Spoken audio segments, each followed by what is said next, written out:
Huko Gibeoni, Bwana alimpokea Sulemani katika ndoto ya usiku.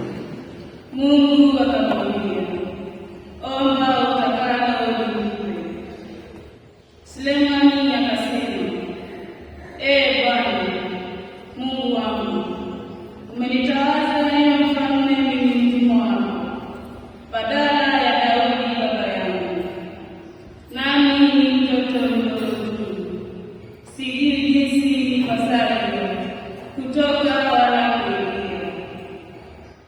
Na mtumwa wako yu katikati ya watu wako uliowachagua, watu wengi wasioweza kuhesabiwa wala kufahamiwa idadi yao, kwa kuwa ni wengi.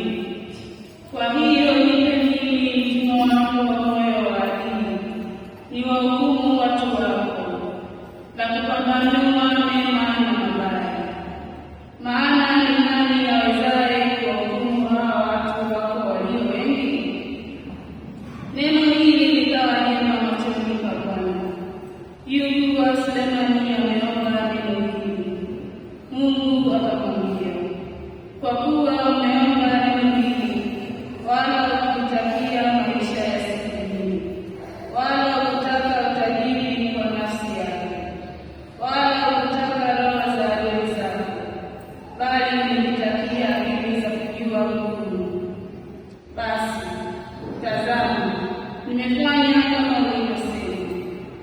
Tazama, nimekupa moyo wa hekima na wa akili.